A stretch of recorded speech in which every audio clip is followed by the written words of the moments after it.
Welcome back. Boy, I hope you missed me as much as I missed you.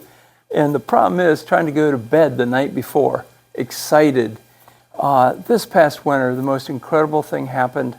I started reviewing some of my sites. And for probably over the last year, I'm picking up everything on the sites, probably in anticipation that maybe I'm missing something. And through context and patterns, maybe I'll see something that I never knew existed. So I'm going to read kind of the header for today's program. And it's a new tool type, but something that's been there all along. And it's an overview from a flake with an overshot to a tool characterized with an overshot. Something to think about, okay? From a flake with an overshot to a tool characterized with an overshot. And I just happen to have some with me. And here we go. These are uniface blades. Okay, uniface, they're worked on one side but not the other. And what's happened is, from the base, when the energy went up the piece, instead of doing like a overshot or a straight out, whatever like that, it actually wraps a little bit. I know you've seen these people. Comes out, instead of being a straight shot, boom, it's kind of an overshot. Creates like a lip. And here's another one. A little bit thicker, a little bit bigger, but nonetheless, cone of percussion down here, coming up, and here is the overshot, like that. These are what we're going to talk about today, alrighty? But just so there's no confusion, I want to take a minute and clarify a few things. We're working with a uniface blade or chip and not a biface. So there's two concepts here. We have the overshot and we have a rollover. So let's take a look at these real quick. With the rollover, we're dealing with a biface. It's been chipped on both sides. So in some ways, maybe we have like just a preform. Like this, with chips, where they're removing flakes. Okay, chipped on both sides. With an overshot,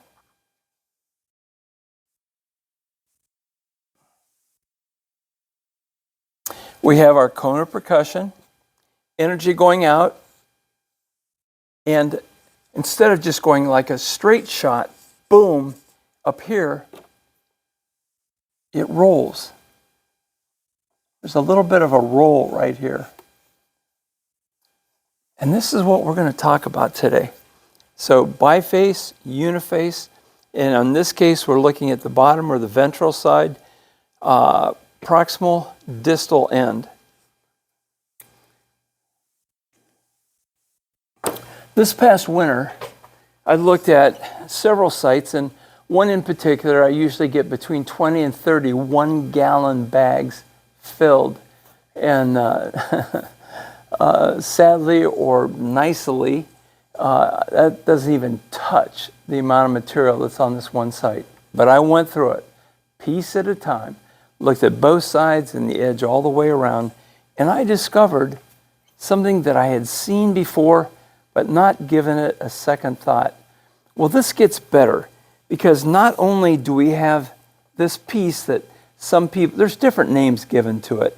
I'm just simply going to call it an overshot. So you have where the lip is, and then if you look on the edges, there's a little bit of the edge missing here, a little bit that's been reworked right here. And I'm going to talk to you about that, okay? The piece itself, how common, how often does it pop up? Well, let's look at it this way. I have another site where I had close to 300 blades, and in those 300 blades, there were 7, 8, 9 of these in there. So not totally common, but it's there. It's in the toolkit, it's in the presence, it's in the field, it's on the sites. And I've noticed some things in particular with this. You've got your corners, lateral edges coming down to the distal end, and then you have these two corner edges. I'll try to hold them both side by side here, if I can. Coming down to our two corner edges. And if you notice, where the distal ends are. A lot of damage, a lot of damage, a lot of damage, a lot of damage. Okay, so looking at approximately 74 of these coming off of 2 sites, 73 of them had distinguishable work, either at the end, the corners, or along the sides. So 73 out of 74 is not random. And what I'm saying is that there were only 74 of these present on 2 different sites where I collected all the material and examined it. So this past winter, I had too much time on my hands, and to pass the time, I seriously took a look at these. So not only did I discover the rollover or the overshot, but I also discovered a lot of interesting things going on the lateral sides. For example, sometimes you'll have spoke shavers, sometimes you'll have end scrapers, sometimes you'll have side scrapers, engravers, multiple engravers. There may be one little engraver on one side, there may be 2 on the other side. And sometimes there's an old expression that is worth its weight in gold, and that is that it's all about the details. Everything is in the details. And to see the details, you got to slow down, take your time, get your hand lens out, and really start to examine these sides. We're going to take a look at a few over there in a minute. And things start happening. So not only are there engravers, but you have perforators, and you have knife edges, different types of knives on the edges. So now we not only have an overshot, but we have an overshot that was oftentimes turned into a multifaceted keeper of many tools, or a Swiss Army knife. And so that definitely got my attention. So let's back up, talk about rollovers for a minute. With a rollover, instead of the energy or the hit coming this way and forming the overshot, it's going across this way. And what it's doing is it's reducing the face of the biface. It's thinning it down. So the shot or the hit goes across the face and it wraps over. And I'm going to show you one of these. Here is a rollover. On this side, they're trying to thin it. They needed to remove some of the hump here. They hit it. Energy went through it, but I'm going to turn him over. And the energy started coming back before it broke. So you completely lost this edge right here. This is gone and becomes a damaged piece. This is what we call a roll over versus an overshot. This is on a biface. This is on a uniface, and this is what we're focused on. And I just mentioned to you many of the multiple tools that are on this. Now I want to stay right here with you for a minute. When flint is first napped, we know that all along here, it's a razor blade, sharper than a razor blade. And many of us have been cut multiple times. Just picking up flint in the field, we get cut all the time. Razor blade. But when this rolls over, or when it forms this little lip with this overshot, suddenly this edge is no longer easy to get cut on, but it's thicker. This will break. If I took this piece, tipped it on its side, and pushed down on anything, it's going to damage, break, or maybe even snap. But up here, where we have that little lip, I can do the same thing, and it's almost unbreakable. Almost unbreakable. Coming down here to the cone, oftentimes with this, you'll see extensive napping going on around the cone. Sometimes it'll go all the way down one side like this. So some people say, well, maybe they were doing this to thin it down so they could socket it or haft it. That's possible. But also, right here is one of the strongest points on this particular tool. Down here is the other one. So I would anticipate a lot of interesting things going on down here and up here. What we find is out of 73 of them, almost every one of them will show damage to one or both, repair work to one or both, or just a new tool that is developed here or on both. And occasionally you'll have what I said, spoke shavers, a side scraper, maybe an end scraper where they put a little smiley on the end of it like that. Overshot. So what we're doing now is, well, did the Flint Napper know this? Did he predetermine what he was doing when he was working on a preform? Did he know how to create this tool? It is there. It's on the sites. And let's come down here for a minute to this frame. Now, these overshots came from 2 different sites. These came from different places and different counties. This is all the way up by Mount Vernon, Fredericktown, and Knox County. This one is on an opposite side of the county from this, and this is from another area far, far away, different river system in this county. And this piece, for you people who are particularly fond of paleo, will instantly recognize it as a paleo spoke shaver. But look at this, look at this. I'm going to flip him over, and there we have an overshot. So now we're looking at overshots used as tools coming out of the paleo time period, moving forward. Question is this multicultural? Did it exist in many different cultures? And that's one of the problems that we tried to tackle. So we take them, we look at them, we examine them, and we have to ask ourselves, were these incidental, accidental overshots? Were they created on purpose? So I had to investigate. I talked to a bunch of field walkers that I have a lot of trust and respect for, people that have walked like myself for way over 40 years, and people who have intensively looked at their sites and materials. And you know what? Out of all those people, only one said, oh yeah, I remember seeing those. Well, did you look? No. And because there's nothing glamorous about these things. And I thought, okay, well, I'm going to ask some academics, and maybe I can get some serious input on this. I asked 2 from 2 different universities, and neither one of them knew exactly what I was talking about. And after I explained it, it's like, oh, yeah, okay, yeah, we know what those are. And then finally I said, listen, if I want to know about flint napping and the way these things are made, I need to go to some Flint Nappers. In Ohio, there are many, many, many. There are some that have kind of risen to the top, and I don't mind sharing one, Roy Miller, down in Holmes County. So I went to see Roy, and I asked him about this. He said, well, I've walked for over 50 years, but you know, I never noticed it. And I'm like, Roy, you make artifacts, you've walked. He said, no, I've never really looked at that. And so we looked at it together.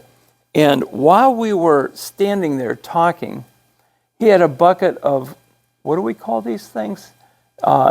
Yes, of course, it's Flint Ridge, Flint, Ohio's gemstone. But this particular shape, this piece has a name, and we call it a preform. And when I was looking at his preform, okay, I see the straight shots, I see the hit, the energy went and the piece flaked off. They're all around here where they were hit, and these pieces came off beautifully. But then I noticed there were some that were hit, came, and they rolled over. There's 2 more. They're hit, the flake came, but it rolled over. Overshot. Another overshot right here. And he was amazed just like me. He said, I did not do this on purpose. So my next question, okay, Roy, do you suppose when these prehistoric people were actually making their tools and working, that with the pile, the debitage, everything building up, that maybe they revisited it? Maybe they were after a dovetail. Maybe they were after an archaic bevel. But you know what? Did they set this down and go through the pile for things that they could use? And we both feel pretty confident that indeed they did that very thing. They went into this, they pulled out particular knives, blades, they could re-alter them, remake them. They could take a overshot and they could rework some of the sides. They have a nice little convenient tool that has multiple uses, and they could put them on there. And that's what I've got here. Many examples of these overshots. Let's look at this guy for a minute. I'll try to get a pen or a pencil and point to him. right now, it just looks like we have a beautiful piece of black Coshocton flint. You always start at the cone to try to identify something, a uniface. Go to the opposite end. This is where the overshot was. Still pretty sharp right here, but look at what's going on right here. And look what's going on right there. These are engravers.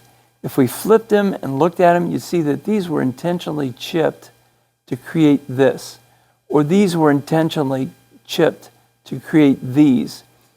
And then I got to looking at engravers and found out how common. These are really common on many flake tools, blade tools. But the actual tip of the engraver has been worn off from use. Right there in front of us. It's all about the detail. Everything is in the detail.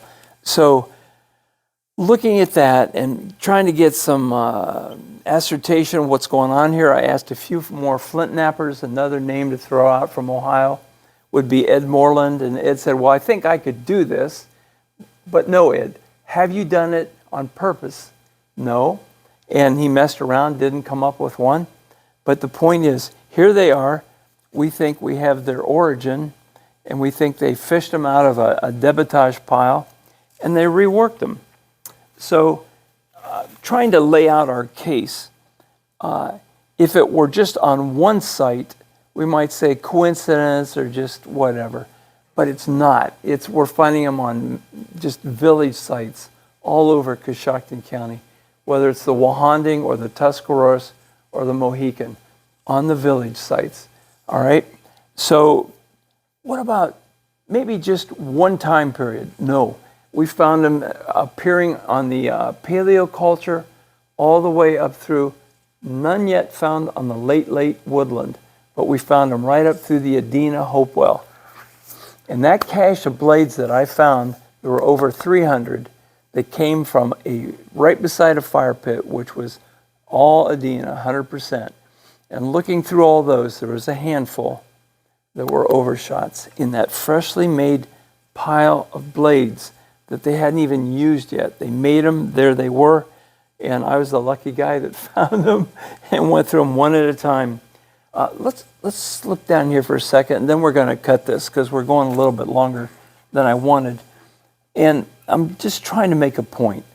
When these things were first noticed or not noticed, someone said, well, it's just a flake, it's a debitage, it's a chip, it's nothing, throw it away. And then finally, back in the 60s, 70s, someone said, well, look at the bases. Well, wait, the bases reflect time periods, various cultures. So we have a flake that was being made throughout many cultures, and the bases even identify the cultures. And so that gives credence to a new tool type. We have a hafted flake knife, a hafted flake knife coming up here. A lot of you haven't even picked these things up or noticed what we're looking at yet. This is called a hafted shaft scraper. And there are flint walkers to this day that haven't recognized these or picked them up, write them off as just something broken, left them in the field. But we have a bona fide, identified, distinct tool type. We have an identified, bona fide, identified tool type, a hafted flake knife. So now if we slip over this direction, I think, and this is what I propose to you, I would love to hear back from you, all you serious field walkers.